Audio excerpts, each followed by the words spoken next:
Good afternoon. Welcome to ACT Tech Talk 30. Please welcome Dr. Becky Bobek, Director, Navigation, ACT, to welcome and introduce today's Tech Talk speaker, Dr. Krista Mattern, and topic of today's talk. Hello, everybody. Hopefully everyone is doing well and safe. Today, I get the distinct pleasure of introducing Krista Mattern, the Senior Director of the Validity and Efficacy Research and Applied Research and Services area of CORE. She has a PhD in Industrial Organizational Psychology and a minor from the University of Illinois, Urbana-Champaign. Her research focuses on predicting education and workplace success through evaluating the validity and fairness of both cognitive and non-cognitive measures. Her work has also involved evaluating the effectiveness or efficacy of learning products to help improve learning outcomes. Krista has over 100 publications. She's quite well known. These include many journal articles in peer-reviewed journals, technical reports, book chapters, as well as serving as editor of 2 books. Today, she is going to talk with us about research that has been conducted to support the validity of ACT scores for use in college admissions based on different test options. With ACT quickly moving toward offering students the options of taking the ACT online on a national test date, student retesting in a single section, and the ability to send colleges a score report that includes an ACT Superscore, it is critical to have the research evidence that backs up these options. There are numerous research studies and strong evidence that we can back up these options, and Krista will be telling us more about them. We encourage lots of questions, preferably if we could see them closer to the end of the presentation when they would be responded to. Thank you. Krista, take it away. Great, thank you, Becky. Appreciate that introduction. I want to echo Becky's sentiments. I hope everyone's doing well and working from home is going well, and glad you could join us for our talk today. So the objective, is Becky outlined, is really talking about all the research we've done to date to support the new test options. There's been a lot. We've actually started this research more than 5 years ago. So some of these studies started back in 2015. And so for me, the objective is to just share that information so there's increased awareness across team members at ACT about all that we've done and all the validity evidence we've collected to support these new options. So as Becky mentioned, I think everyone's aware, the 3 new options for the ACT is superscoring, section retesting, and then online testing on a national test date. And so in this talk, I want to tackle each option and provide just more research evidence, tell you about the studies we've done to date. So I think most are aware, but what is superscoring? Superscoring is taking students' highest subject score across all their test attempts. So if students have retested or taken the ACT multiple times, it's taking their highest subject score across all those test events. So if a student took the ACT twice and got their highest math and English score the first time, and then their highest reading and science the second time, the Superscore would take those 4 highest subject scores and recompute a ACT composite based on those 4 scores. So what are the implications for our stakeholders? Students will now have the option of sending a Superscore score report. They can still send the traditional score report, which has the scores from that test attempt, but now they will have the option to send a Superscore report. I do want to make the distinction that on that Superscore score report, we will also provide colleges and universities the student's highest ACT composite score from a single administration. And that's important, and I'll get into that in 1 second. Real quickly, before jumping into the research, I did want to provide a little background and context of how we arrived at that decision to provide super scoring. And I think there's 3 main points, at least for me. One, as I mentioned, super scoring takes the highest section test score. So super scoring typically is higher than any single ACT composite score. It can either be the same or higher, it's never lower. And so that really allows students to demonstrate their academic achievement most favorably in the college admissions process. 2, we know this is aligned with current policy and practices. So there's been a lot of surveys of higher ed institutions. We've asked them their score use policies. We've conducted surveys, college boards conducted surveys, and we know the 2 most common practices are taking a student's highest composite score from a single test attempt or super scoring. And so this movement towards super scoring just really we're catching up with the market, and our super score score report, which has both the super score and the highest, is aligned with current practice. We've heard when we've reached out to higher ed based on these surveys and just contacting them directly, that many institutions who aren't super scoring would be open to super scoring, but they face barriers to calculating it on their own, depending on how they're ingesting applicant data, storing that data. And so they want to super score, but they can't do it on their end, given their technology. And so we'll be providing this on their behalf. And finally, I want to stress that we're not forcing institutions to super score. We're just providing that to them if they want to consider those scores. And then lastly, and I think most importantly, but we're really a research-based organization. And so the decision to provide super scores was really based on the research evidence that super scores are a valid indicator of students' likelihood of college success. So with that, I do want to jump into the research. This research project actually began way back in 2016. It came out of a technical advisory committee meeting, so our TAC meeting. We had professors across the nation come in to advise us on decisions we're making about our products. And one decision was, should we provide the ACT in a modular fashion? And there were concerns. There were concerns that taking scores across test attempts would not be as valid of an indicator of students' likelihood of success, that it would overestimate students' academic achievement at a level because you're cherry picking or you're letting them test one subject at a time. It's easier. Those scores would be an overestimate of their true preparation level. So we decided to conduct a study. We partnered with one of our TAC members, Andrew Ho. He's a professor at Harvard and one of his grad students, to really look at this question, to empirically test this question. We didn't have data on students taking the ACT in a modular fashion, but we did have a lot of data on students taking the ACT more than once. And so we could look at the validity of combining scores across test attempts and seeing, are they as valid? Do they result in the same prediction accuracy levels as scores from a single test attempt? And so the sample we used include over 277,000 kids attending one of 221 four-year post-secondary institutions.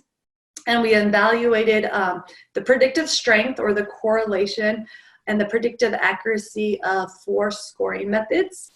The 4 scoring methods were last, so their most recent score, ACT composite score, their average score, so if you took the ACT more than once, averaging those composite scores, highest, and then super score. And then when we looked at predictive, and the outcome of interest is first year grades, so we looked at how they actually performed in their first year of college.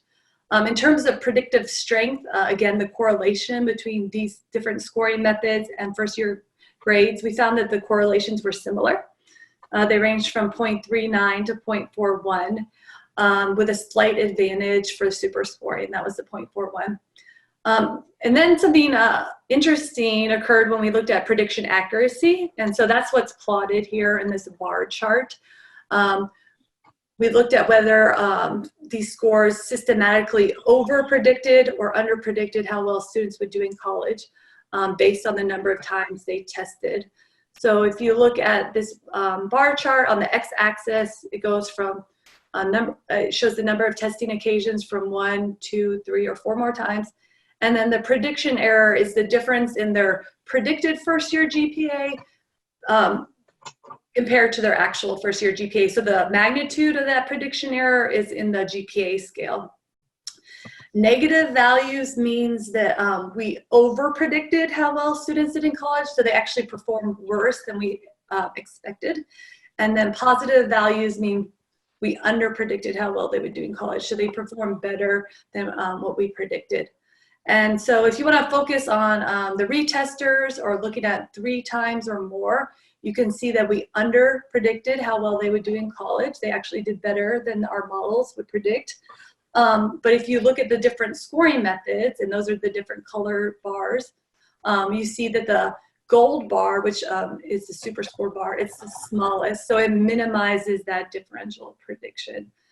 So again, in terms of prediction accuracy, we're actually seeing that superscoring was the superior method. In addition to validity issues or validity concerns, we were really interested in fairness concerns as well. So we know that underserved students are less likely to retest. And so if you don't retest, you can't improve your superscore. And so we looked at what would happen to an admitted class if a campus decided to superscore versus using these other scoring methods. And interestingly, even though we know there's different testing patterns, we found that it had no impact on the diversity of the admitted class. So as an example, if we had a highly selective scenario where institutions could only admit the top 15%, we found that across all 4 scoring methods, it would result in an admitted class that was 45% male, 4% minority, and 9 to 10% low income. I'm going to just read the chat real quickly.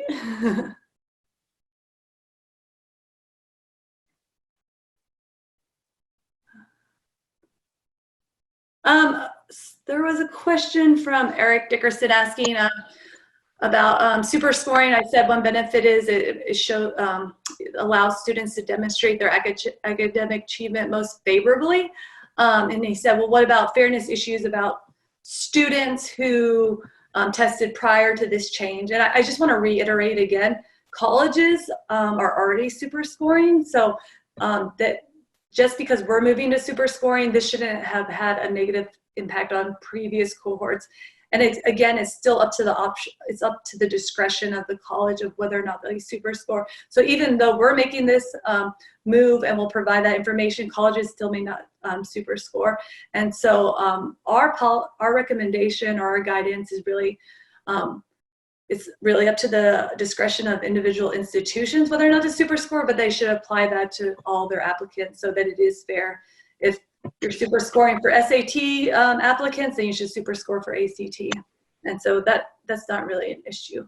I'm going to stop reading these questions and I'll adjust them at the end or I'll never get through the content. I did want to mention, Justine and I did follow up with another study to look at diversity issues, because again, this is, I think, top of mind for a lot of individuals. And so we did follow up with a study looking at the impact on subgroup differences based on super scoring.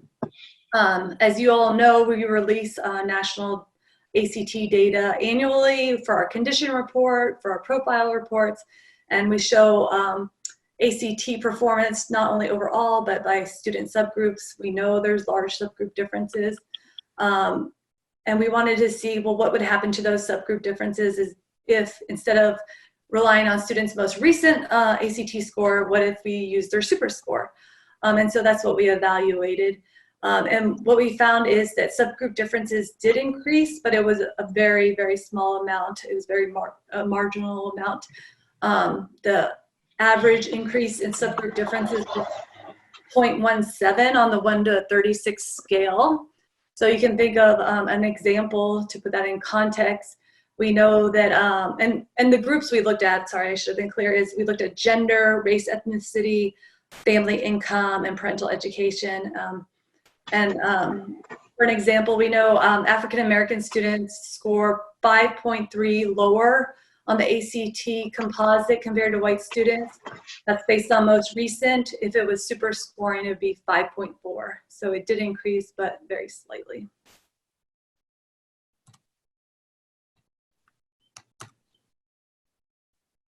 I did want to make everyone aware that we're conducting a follow-up study currently. We're doing the analysis and write-up right now.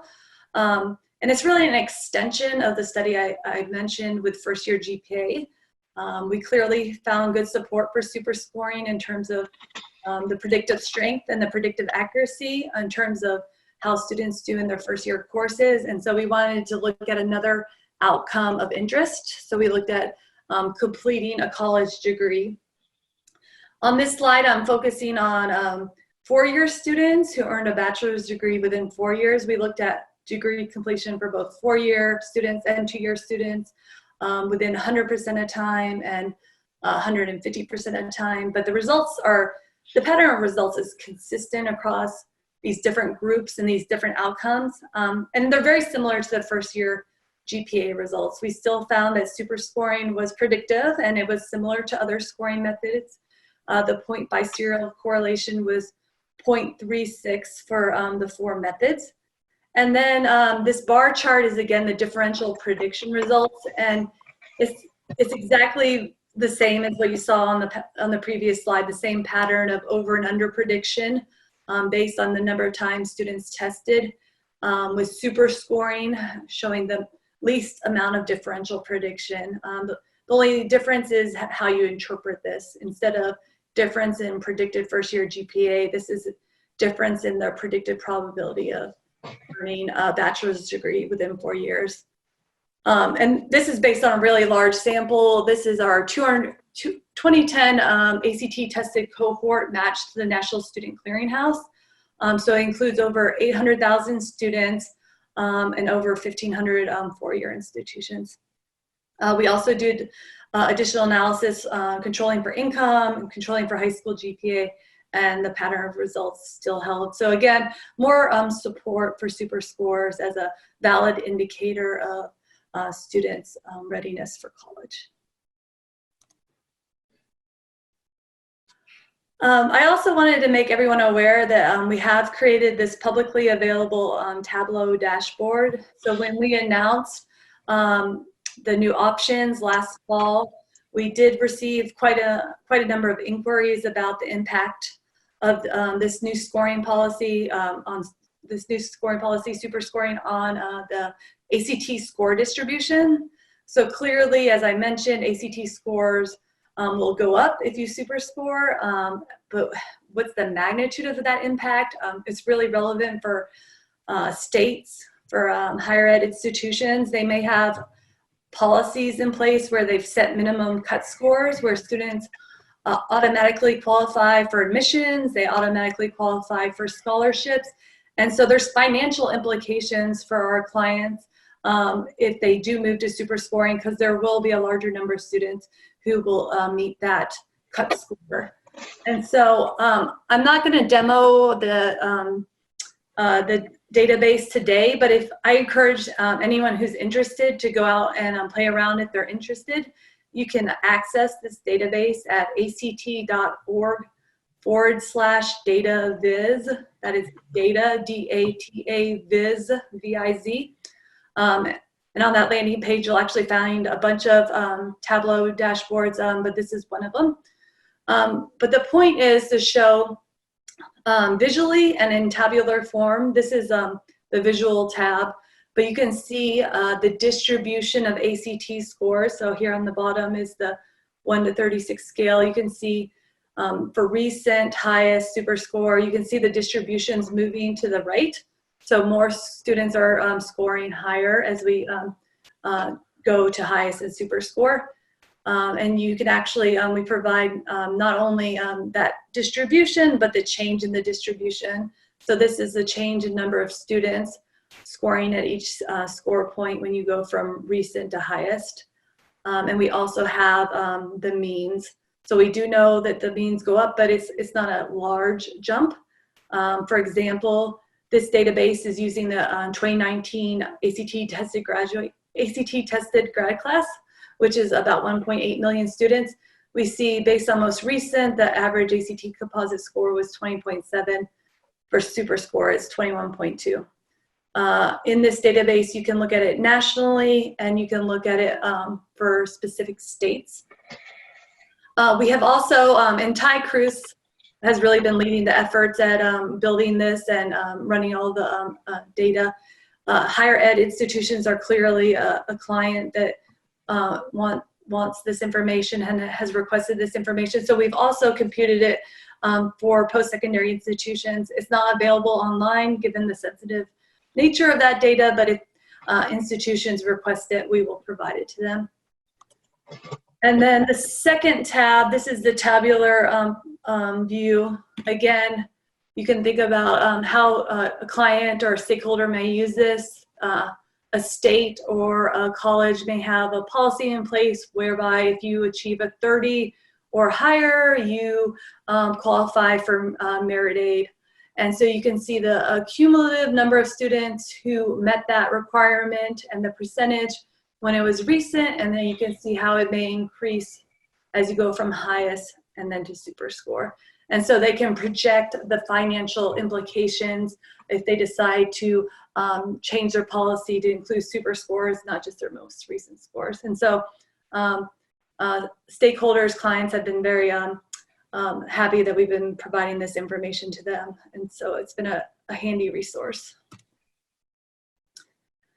That is all I wanted to talk about with Superscoring. I do want to then switch to section retesting. As the name implies, students who have taken the full battery will now have the option in September to retest in a single subject area. Actually, when this goes live, students can sit for up to 3 sections on a test date, and initially this will be available only online. As I did with Superscoring, I did want to provide a little background and information on how we decided to provide section retesting. And it was largely driven by customer feedback. We really wanted to help improve access to retesting, and we've heard about barriers to retesting through our customers, through students, through parents. One piece of information, for example, we know low-income students who register with a fee waiver, 30%, nearly 30% don't show up for that test event. And we've actually followed up with those students, and they said a main barrier or a reason why they didn't show up is because they had competing commitments. They had to work, they had to help out at home. And so by providing more flexibility in testing, by reducing cost, and breaking up the testing experience into more manageable windows of time, we can improve access to retesting, and particularly underserved students so that they get those benefits as well. We've also heard from students that ideally they would like to only take one section, retest in one section. They only want to improve their score in a single area. This may be motivated by their degree aspirations, their educational aspirations, given what major they want to go into, what institution they want to be admitted to, course place requirements. So they may only need to improve their math score, but they have to sit for the full battery. And so by providing a section retest, students can really focus their learning and their preparation in areas where they desire to improve those scores. And then finally, we did ask students whether or not they're likely to retest, and we know based on our retesting data that actually the majority of students don't retest. Only 44% of our grad class from 2018 retested. And we followed up with those students and said, well, would you retest if you could retest in a single section? And the overwhelming majority, over 90%, said they would retest if that was an option. And again, if you don't retest, you can improve your scores, the superscore, you don't realize that benefit. And so by allowing this more flexibility in testing, students can, again, demonstrate their academic preparation most favorably in the admissions and scholarship process. So what evidence do we have to support this option? This research that I'm going to discuss actually was led by the psychometrics group, so Melinda Taylor's group, and Benjamin Andrews was the lead author. And it started back in 2015, examining how student performance varies as a function of how the test is administered. In particular, looking at test subject order. So for this online order study that they did back in 2016, they did a paper study in 2015 and then did an online study in 2016, which is what I'm going to focus on, given that section retesting is online initially. They had the students randomly assigned to 4 order conditions. So there's 4,000 students, about 1,000 students per condition. And the first order, students took the battery in the normal order, English, math, reading. And then in the other 3 orders, they took a different subject test first, which you can think about is akin to taking only that section. So you may hear concerns in the field. If you're taking one section at a time, it's easier, it's not as long, you don't have that fatigue effect. You're not sitting for 4 hours, now you're sitting for 1 hour. And so we can look at that. We can look at whether performance varies as a function of the test position within the battery. And so that's what we've plotted here in this line chart. On the x-axis, we have what position they took the test in, whether it was first, second, third, or fourth. And then the y-axis is their average ACT scale score, and you can see that this lines are relatively flat. Each line or colored line represents a subject area. So the data show that students earn comparable or similar scores regardless of the order in which they took it. As part of that set of research studies, there was a third study. It was a smaller study. There was around 100 kids. And this is more aligned to section retesting in that students took one section per day, but they actually did it within a week's time frame. So they took each section over the course of 4 days, Monday through Thursday. And for this, what we did, there wasn't a control group to compare their performance to, but what we were able to do is, of these students who participated in the study, the majority took the ACT as a full battery either prior to being a part of this study or after taking this study, and so we could look at their score gains. And so on the left-hand side of this bar chart, we have the students who took the full ACT battery prior to participating in the study, and we have their average ACT scores, and then how they performed when they took it as a modular testing experience. And what we can do is we can look at their score gains and if they are in line with expectations. So we have a lot of data on test, retest, and typical score gains. And so we can model that and see if their gains were aligned with what we expected. And what you'll see, there's about 2.5 instructional months between the 2 test events. What we see is these score gains are in line with what we would expect. So from full battery to modular testing, scores did tend to increase, but they didn't increase more than expected. So their modular scores weren't higher than what we'd expect if they had sat for a full battery. The same with the students who first participated in the modular testing experience and then sat for a full battery. And again, this group of students, there's about 6.1 instructional months between the 2 test events. And again, from modular testing to full battery, we do see score gains, but they're the score gains that we would expect given that amount of instruction between the 2 test events. The full battery scores aren't lower, or the modular testing scores aren't higher than what we'd expect. And so again, I think there's concern if you're taking one test at a time that it's again easier, and so the scores will be artificially inflated, but the evidence that we have doesn't suggest that to be the case. We did follow up with another study that we started back last year to try to more simulate how this will work in practice. Again, those students in that last study were taking one test at a time, but it was over the course of 4 days. That's not how it's gonna work operationally. So we did work with a state to recruit high schools to administer a single subject test to their seniors. We recruited 19 high schools. Our target was about 500 students per subject area for a total of 2,000 participants. And we recruited within this state because we have a contract with them for state and district testing. So they administer the ACT to all their juniors. All their recording a tech talk. They administer the ACT to their juniors. As soon as it's done, I'm gonna go get us Frenchies. Hey, Eric, I think you're off mute. If you don't think you can survive that long, that's fine. So for this state, we administer. That's Anthony.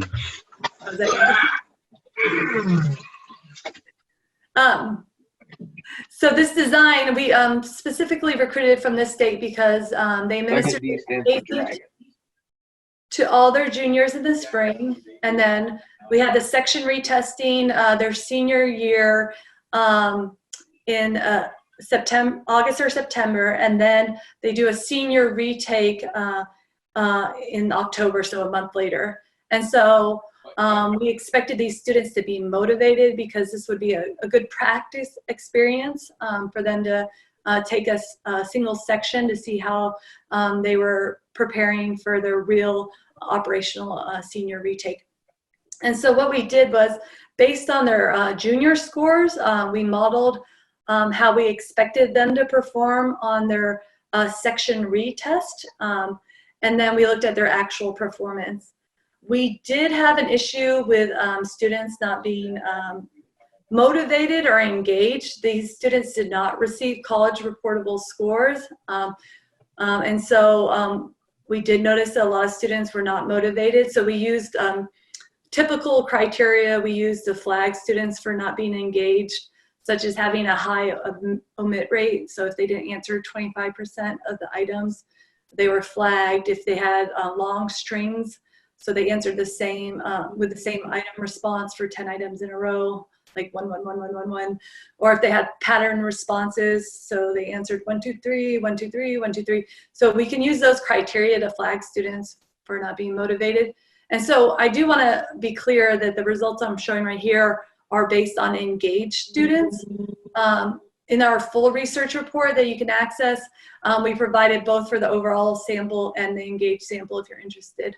But what you'll see is, compared to what we expected, how we expected them to perform on the ACT, their actual performance was very similar.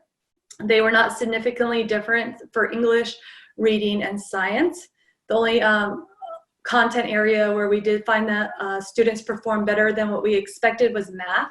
But I would stress that it wasn't a large effect. It was 0.4. But given this design, we could follow up. Is this an artificially inflated math score due to how the test is being administered? That is one section at a time. Or is it true learning gains? And how we evaluated that, or evidence to suggest that maybe it was true learning gains, is then we looked at how they performed on their senior retake when they took the full battery, and their math scores on the senior retake were higher than expected as well. So providing support that maybe section retesting does allow students to prepare more efficiently and effectively, and that it carried over to their full testing experience, full battery testing experience. The last section retesting study we've conducted, we just finished, it's in the publication process, was a concurrent higher ed validity study. So we partnered with a post-secondary institution to administer a single subject, single ACT subjects to their incoming freshman students. The students took an ACT section in the first couple of weeks of their first term. And really what we were wanting to evaluate is, Our scores that are earned from a section retest are a single section as predictive of how well students will do in college as their scores that they obtained from full battery testing. And so this table provides those results. We have the content area, English, math, reading, science, the sample size. We have the result for the full sample. If you're not on mute, could you please mute yourself?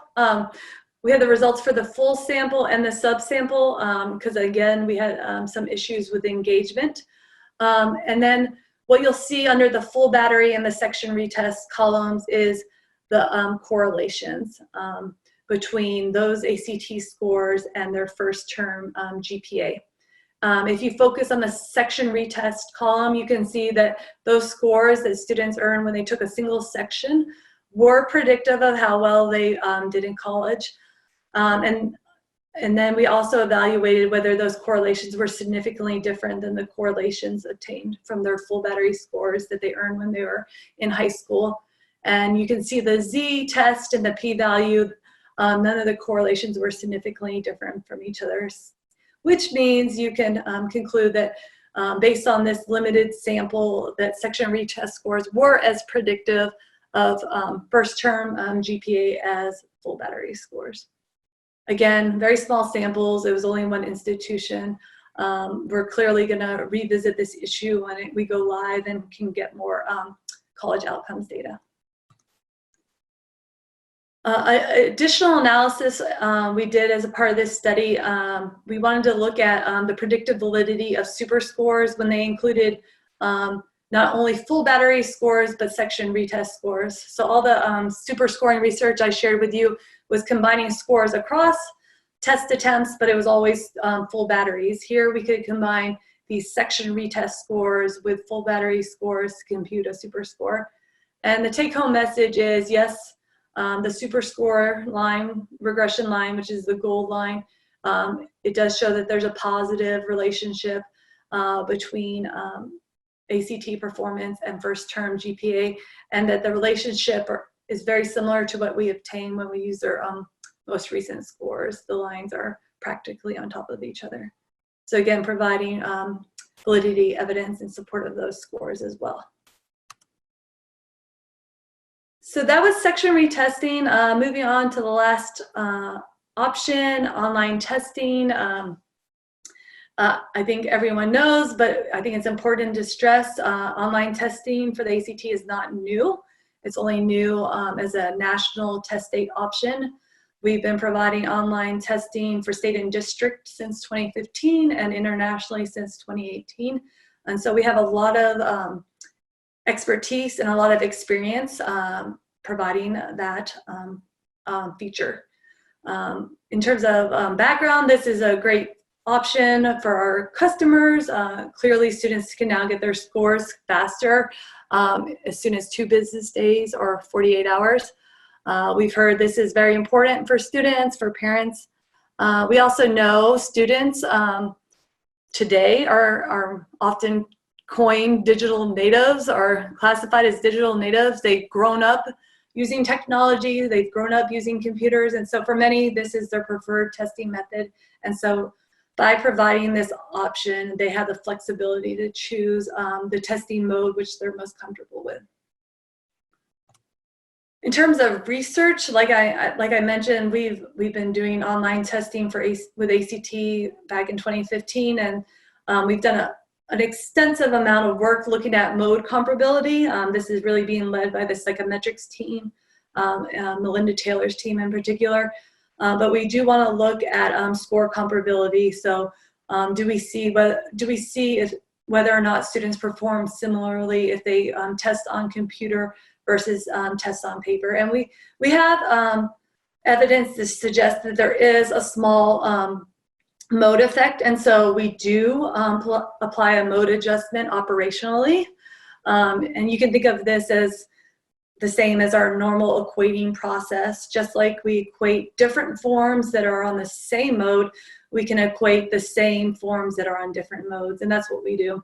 And they've really been leading those efforts. What I do want to draw your attention to from a validity standpoint, we did recently conduct some analyses to provide validity evidence and support of that mode adjustment.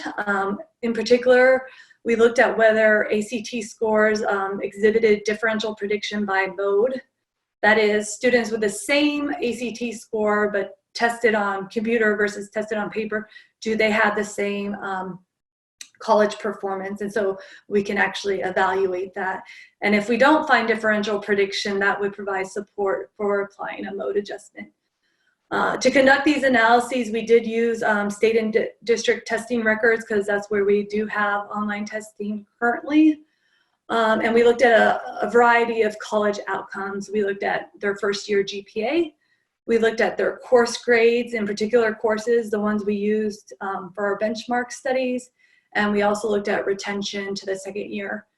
In this slide, I'm just going to focus on the first year GPA results, but across all the outcomes we examined, it was the same message. We did not find evidence of differential prediction. And so again, how do we evaluate differential prediction? We can look at their actual performance as compared to their predicted performance by each of these outcomes. And what you want to see is that difference to be near 0 or 0. And what you can see here in this table, we have it by each ACT score, their test mode, whether it's computer or paper, the sample size, and then this is the difference between actual and predicted performance. And you'll note that they're all very close to 0. None of them are statistically different from 0. Again, providing support for that mode adjustment.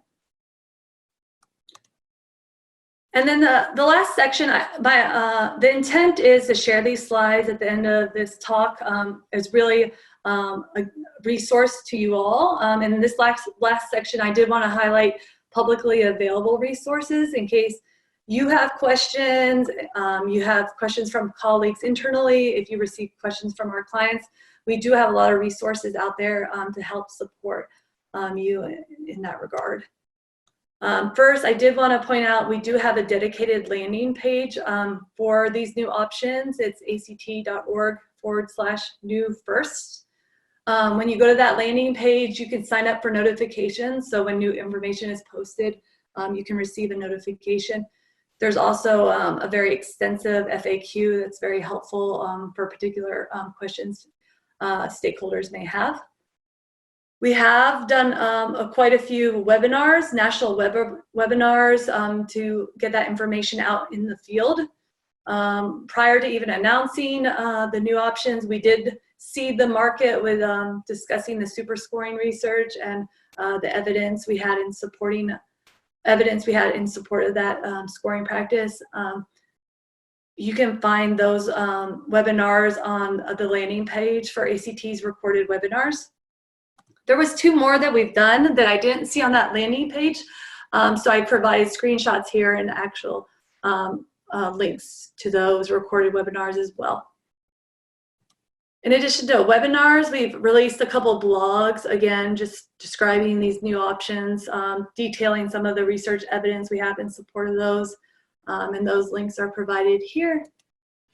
And then finally, I did want to make a plug for the Higher Ed Research Digest. This is an annual report my team puts out.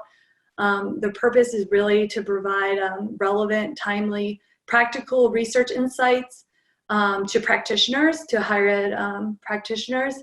And what we've done in the past is looked at research we've conducted recently and taking those long research reports that are very technical and rewriting them so that they're more non-technical, they're more digestible, they're a lot shorter, like 1 or 2 pages, to highlight the value of our products and services and make sure they're, having that impact in practice, really emphasizing the so what and now what.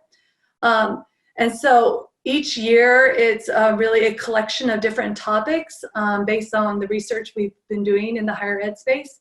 The difference this year, the content for the 2020 herd will be all on September 2020. So all the research I've shared today, we're going to make that more digestible, more non-technical, and put it in a one-stop shop in the 2020 herd. And so that should be out in July. And lastly, we are also managing an annotated bibliography. So just, documenting all the studies we've done, having an abstract, and then having the hyperlinks to all the research reports for those who may want to, get more of the details about the study design and methodology. So if you are interested in any of the studies I mentioned today and want to learn more, I can make that document available to anyone.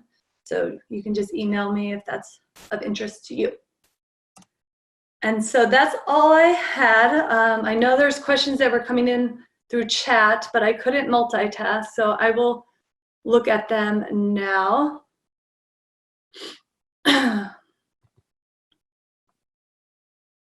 Okay, I answered Eric's, and then the next one, Lisa Wolf said, regarding slide 7, prediction error across 1, 2, 3, and 4 times, what is the best way to describe the one-time data to an audience? This really doesn't make sense to most people. If a student has only taken the ACT one time, there's no superscore. It's just one testing time. And so I'll move back on that slide.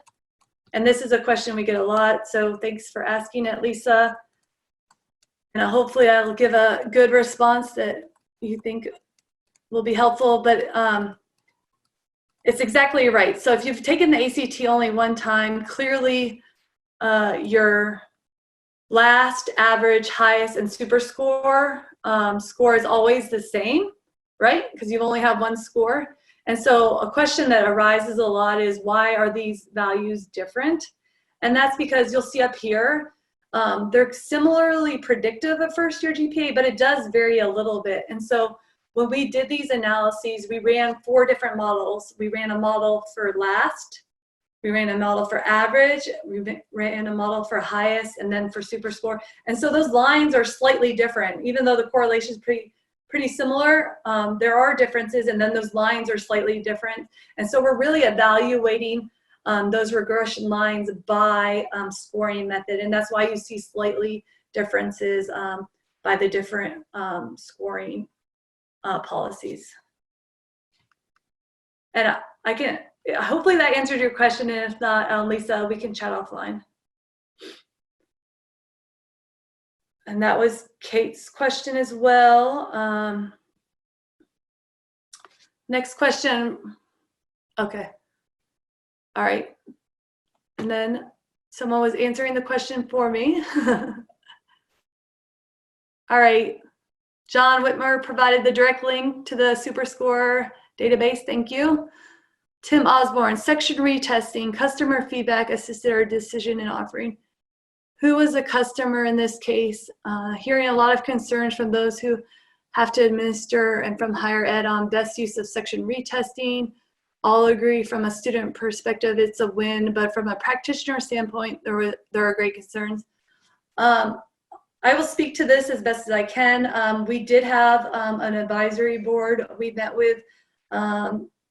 We did multiple years back now. We had a higher ed leadership council where we shared some of these ideas. Clearly, it's a small sample, so it's half a dozen to a dozen higher ed institutions where we're sharing this information and getting feedback, because clearly we wanted to not share it with the world, so concerns about keeping this confidential.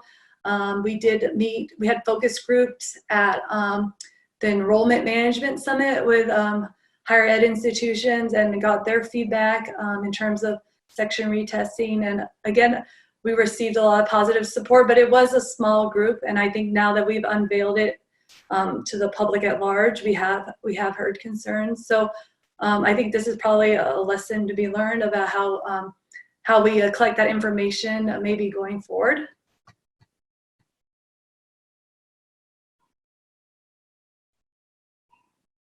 Okay, there was a question. In terms of section retesting, they said taking a section first after having prepared for all 4 sections isn't quite the same as taking a single section when that's all you prepared for.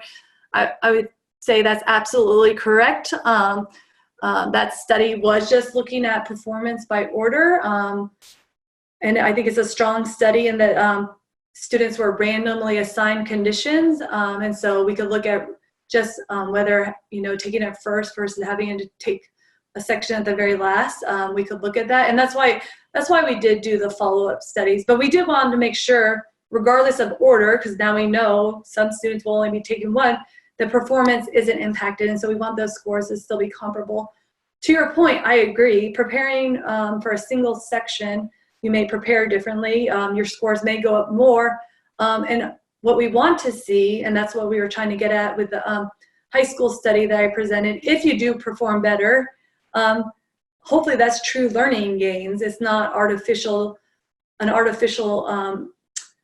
inflated estimate of your true performance. And we'll look at that. We'll look at how then they do in college, look at the downstream consequences. The goal is that, yes, by being able to focus your learning, hopefully you will actually be able to do better, but we don't want that to be artificial based on the testing administration model. We want that to be true, and we can evaluate that by looking at how they subsequently do in college.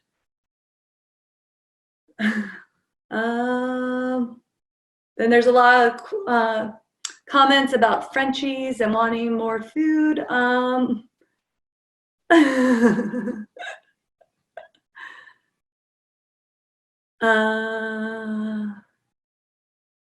John Whitmer made a good comment about the mode adjustment, and we may learn, we may want to look at findings from ACARA in Australia.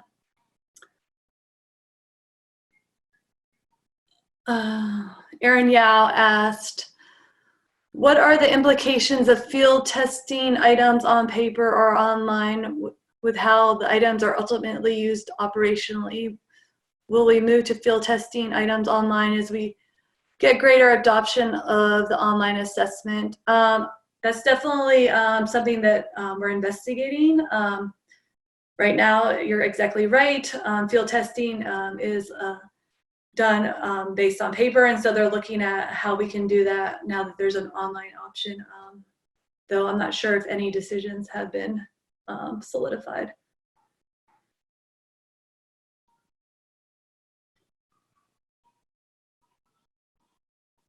Yes, so we did get a question. Will future research look at students who have used AOP for a single subject test prep? Yep.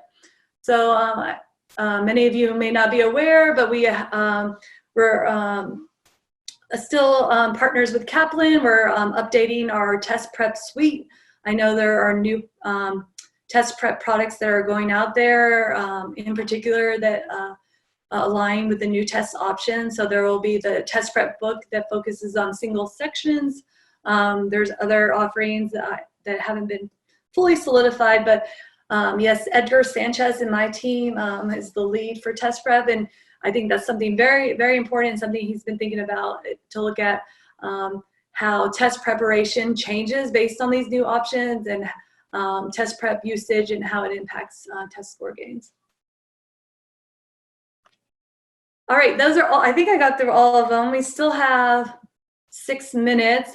I don't know if anyone has any more questions.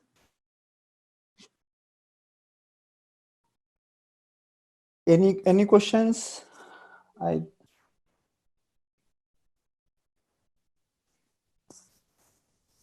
Thanks, Krista. This is really very impressive tech talk, and providing information about validity and evidence supporting the new ACT test options. Thanks to Dr. Becky Bovek for a very nice introduction.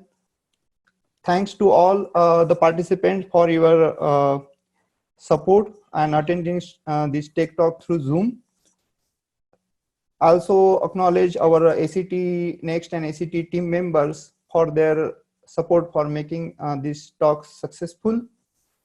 In our Tech Talk series in next month, we are bringing Dr. Axin Tan.